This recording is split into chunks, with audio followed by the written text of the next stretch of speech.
Une vidéo sur Radio a le plaisir d'accueillir un nouvel invité, Bruno Carlian, gérant de la Coupe du meilleur pot au sein de l'Académie Rabelais. Bonjour Bruno. Bonjour Alain. Alors, c'est quoi cette Académie Rabelais ? Alors l'Académie Rabelais, c'est une association culturelle et gastronomique qui a été créée en 1948. Par Rabelais.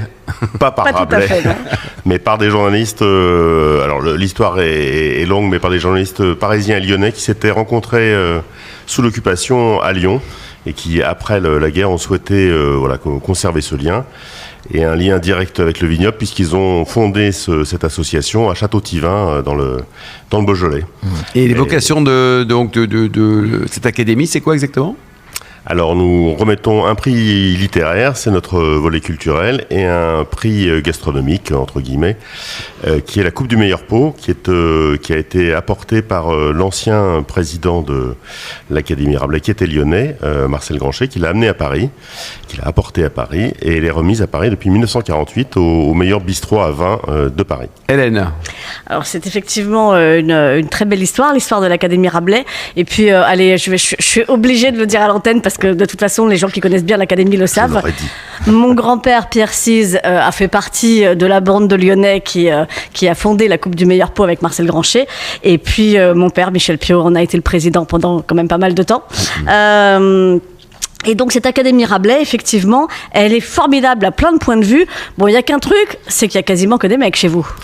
Et il faut bien c'est le vrai dire qu'il n'y a pas trop d'Anna. Il y a une dominante masculine, il faut bien le dire. Vous avez rendu, Bruno Carlian, un très bel hommage à cette Coupe du meilleur pot à travers le livre La Tournée des patrons, sorti en 2023, mais qu'on trouve toujours dans toutes les meilleures librairies, et qui rend hommage, qui est même un plaidoyer et un encouragement à aller visiter les 100 meilleurs bistrots de Paris. C'est ça. Alors on a mis en particulier en avant ceux qui avaient reçu la Coupe du meilleur pot. Il y en a encore une vingtaine qui sont en activité à Paris. Donc c'est un prix qui est décerné d'abord à la personne. C'est que Paris, il n'y a pas Paris et Lyon. Non, c'est région parisienne. Paris et Petite Couronne, en fait maintenant c'est parce que j'ai mon bistrot préféré voisin est un lauréat, les Colonnes à la mairie d'ici. Oui. Excellente adresse. Tout à fait. Et alors donc, quels sont les critères de sélection peut-être Alors les critères de sélection sont assez particuliers, parce que ce ne sont pas des restaurants à vin, j'insiste bien là-dessus, ce sont des bistrots, donc ce sont des établissements qui sont ouverts toute la journée, et qui ont un comptoir, et qui ont une activité au comptoir, qui sont des établissements indépendants, donc tenus vraiment par la famille qui tient et avec évidemment un service du vin particulier. Alors l'évolution a été... l'Académie Rabelais a beaucoup participé à la qualité du vin, puisque à l'époque, après-guerre, c'était du vin de négoce souvent, dont l'origine était parfois incertaine. Ou lointaine. Exactement, et donc on a beaucoup plaidé pour le lien, les vins de producteurs et puis le vin bouché. Et aujourd'hui on fait presque un petit peu machine arrière, parce qu'il y a une sorte d'inflation dans les établissements d'un certain nombre de bistrots parisiens qui font du vin à vecteur pour faire venir une certaine population un peu aisée. Et nous, maintenant on milite un peu pour une certaine modération dans les prix, d'avoir des vins accessibles. Ouais. C'est souvent cher, franchement. Ils gagnent plein de sous sur un verre, quoi, non ? Oui, il y a une formule que j'aime bien dans votre livre, Bruno. Vous dites, on essaye de ne pas faire dans la bistronomie qui vendent la blanquette au prix du caviar. Joe Mar, si je vous cite exactement. Exactement. La bistronomie, c'est un peu emparé d'un certain nombre de plats, de la blanquette et autres, et en ont fait Elle est toujours revisitée, vous avez remarqué. Elle est systématiquement revisitée. C'est le prix qui a été revisité. C'est ça. Et toujours cher. Et alors donc, est-ce que le sourire fait partie des critères ? C'est-à-dire un type sympa ou une femme sympa, est-ce que c'est important ? Alors le patron de bistrot parisien n'a pas toujours le sourire. Ils ont une réputation à défendre. Mais voilà, c'est aussi ce qu'on défend, c'est que voilà, vous acceptez la personnalité du patron quand vous rentrez.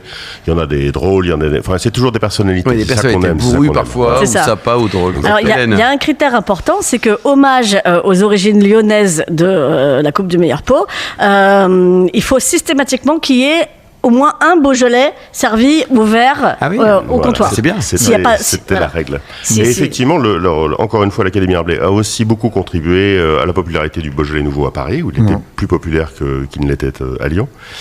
Et on trouve, et a aussi beaucoup participé à la présence c'est une des particularités de beaucoup de ces bistrots, c'est que les vignerons viennent régulièrement du Beaujolais, viennent faire présenter leurs produits. Donc ils sont venus lors de la remise de la Coupe du meilleur pot en avril dernier, qui était remise au Guersan. Il y a 2 mois exactement, le 28 avril. Qui a gagné alors ?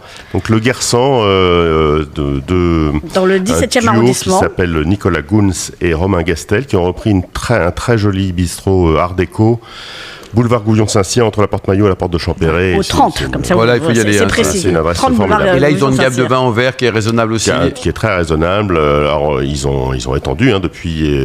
Voilà, ils ont aussi des très belles bouteilles, mais il y a toujours un vin à 30 €. Et vous jugez que le vin ou le vin également les deux ? Non, historiquement, on ne jugeait que la qualité du vin et la qualité du service du vin. Voilà. Après, si c'est bon, voilà. En général, ça va avec. Et pour les connaisseurs des bistrots à vin parisiens, c'est effectivement une valeur sûre, puisque non seulement il y a la Coupe du meilleur pot, mais Nicolas Gounz a aussi tenu auparavant le village dans le 15e et le village Kléber dans le 16e. Donc voilà, il faut y aller, là, tous les habitants de l'Ouest parisien le suivent, je dirais, pas à la lettre, ou, voilà, mais au vert. Tu vois, c'est suivez le vert. Et alors, Bruno Ditou, là, cette sélection, comment ça s'organise ? Il y a des visiteurs mystères, c'est que du copinage, racontez-nous. Ouais. Alors non, on a la chance d'être une cinquantaine à l'Académie Rabelais, donc j'ai des agents quand même dans pas mal d'arrondissements parisiens qui me signalent les ouvertures, les fermetures. Et bien sûr, et qui me disent, voilà, faut que tu ailles le voir, celui-là, faudrait aller, voilà. Et c'est vous qui allez ou c'est d'autres personnes ? Ah non, j'y vais, je donne de ma personne dans cette. Il y a une note de frais ou pas ? Et là, hélas, non. Bon, il faut donner sa poche aussi. Voilà. C'est quoi d'ailleurs ce qu'on appelle le business model ? Le mot est bizarre. C'est comment gagner des sous ? D'abord, c'est pas la vocation de l'Académie. C'est pas la vocation de l'Académie. Comment vous équilibrez ? On peut. Par ce livre notamment, ça en fait partie. Donc on a pour l'instant bien amorti jusqu'à maintenant. Et puis il faut préciser que Bruno Carlion n'est pas que le président de la Coupe du meilleur pot de l'Académie Rabelais. Oui, j'aimerais que ce soit un poste salarié, mais ça serait formidable. Mais enfin, il est journaliste. C'est l'un de nos confrères qui écrit pour de nombreux supports professionnels ou grand public. On vous retrouve aussi sur actu.fr. Bon, alors il y a combien de femmes dans vos bistrots là ? Parce que l'Académie, on en a parlé tout à l'heure, il n'y en a pas beaucoup. Est-ce que dans des bistrots, ce sont des couples, ce sont des femmes ? Ça, je n'y suis pour rien, mais effectivement, c'était aussi très très masculin, et ça l'est presque plus maintenant, parce qu'il y avait beaucoup on avait fait une première édition il y a quelques années, il y avait encore beaucoup de couples, et en fait on en voit moins parce que divorce, c'est ça, non ? Exactement, non, c'est des vies qui David Kebab, vous n'avez pas divorcé, vous, vie, c'est sûr. Si, une fois, oui. Oh bon, c'est pas arrivé, le bistrot que j'ai cité à Issy-les-Moulineaux, les Colonnes, je signale que la chef est une femme. C'est la fille de celui qui a reçu le pot. Patrick Ténérol. Bon, génial. Et donc, et vous, à titre personnel, le verre de vin qui vous a le plus, non pas enivré, mais qui vous a donné la plus grande émotion dans toute votre vie, c'est quoi ? Quel est le vin ou la bouteille ? Bon, je vais pas vous servir de grands vins, mais je vais citer un du Beaujolais que j'ai bu d'ailleurs, que m'a fait découvrir le Guersan, c'est le domaine de Sriefling, qui fait un excellent régnier à un prix tout à fait abordable. Ça, c'est pour le rouge et pour le blanc ? On va citer le domaine du Pont-Loire, que je crois que vous avez reçu il n'y a pas très longtemps. Oui, c'est vrai qu'il y a très peu de temps. Ils sont sympas, les vins sont bons. Hélène, oui. Moi, je voudrais également souligner une très chouette initiative, qui est la carafe que vous venez de mettre en avant, qui est une carafe qui est destinée finalement à encourager la modération. C'est-à-dire que c'est à partager. Mais oui, non, mais à partager plutôt que de faire du vin au verre, mais en même temps avec modération. Et je trouve que c'est une très belle idée. Merci beaucoup, Bruno. Il y a un site internet, une adresse, Hélène, peut-être pour en savoir plus sur tout ce qu'ils font là, l'Académie Rabelais, qui est quand même très sympa, avec modération. Il y a la tournée des patrons.com pour commander le. Merci Hélène, merci également à Olivier Piton, à David Kebab.